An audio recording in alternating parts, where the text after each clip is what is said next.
Fallen is a 1998 film starring my favorite actor Denzel Washington, and it's directed by Gregory Hoblit. 3, 2,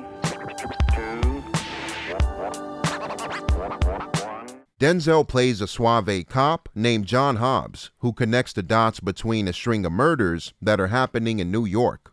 But things become more sinister and complicated when the murders turn into a more supernatural case, which Hobbs is refusing to believe at first. But as the movie treks along, a demon that goes by the name of Azazel is revealed to be the culprit. He toys with Hobbs' mind and pretty much sends him on a wild goose chase through the movie. We have an awesome supporting cast: John Goodman, the late great James Gandolfini, Donald Sutherland, Elias Koteas.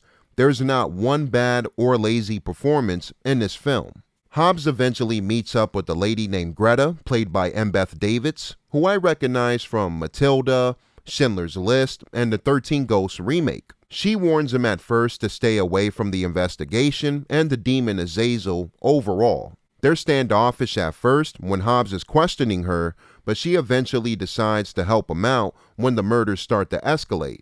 We have the great John Goodman as Jonesy, Hobbs' partner, and I really love the dynamic between these two. You can tell they're really good friends and that they have each other's back. We do get our snarky Goodman remarks and one-liners here and there, and that's always a treat for me. Donald Sutherland plays Lieutenant Stanton, and I liked his performance here as well.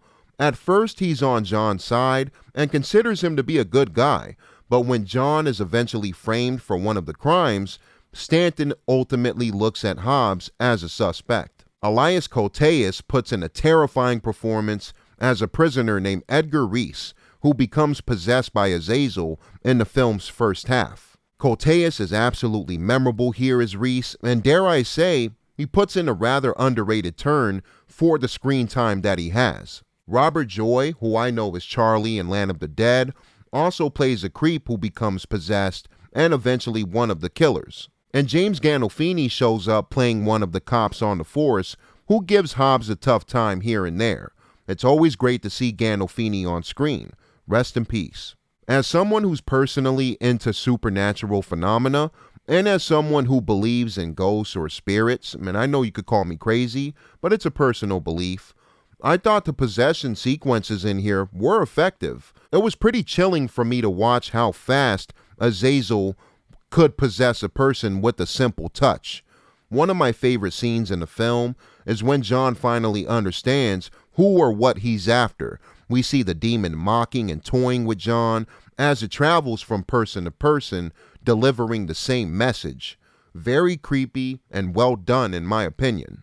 There's also an intense chase scene when Azazel was going after Greta, and we see a human chain reaction going off as the demon nearly catches her. Now, as much as I do love this film, I do have a big nitpick, and that's the very ending, the very last 2 minutes of the movie. Spoilers for anybody who hasn't seen it, but after rooting for Denzel's John Hobbs, the demon ultimately wins, and it rubbed me the wrong way. We spent so much time on Denzel not only battling this demon, but him coming up with this cyanide cigarette plan, and I wouldn't have minded it if this had worked. But John has been narrating this entire film, and of course we think it's John, but the ending reveals that Azazel, as John, has been narrating the whole time. And honestly, I'm not in love with this choice. I still highly enjoy this film, but the very last 2 minutes I do find lackluster, especially when we find out that the demon traveled over to the cat. Wrapping it up, I do think Fallen is a very creepy film, starring my favorite actor Denzel in a rare role involving the supernatural. The writing and the direction are both solid, and the supporting cast is awesome. I find this one to be a bit underrated, and I do recommend it, despite my personal feeling about the ending. I'm going to give the 1998 film Fallen a solid 8.5 out of 10. And that's it, y'all. It's your boy Fro. What did you think about this movie? Did you like it? Did you hate it? Do you rock with it? Comment below. Let me know your thoughts. What's the next Denzel movie that I should review? I got Man on Fire, Flight, The Hurricane, John Q, Malcolm X, Training Day, and The Equalizer 3. So let me know. And until next time, I'm on to the next review. Fro, I'm out. Thank you for watching.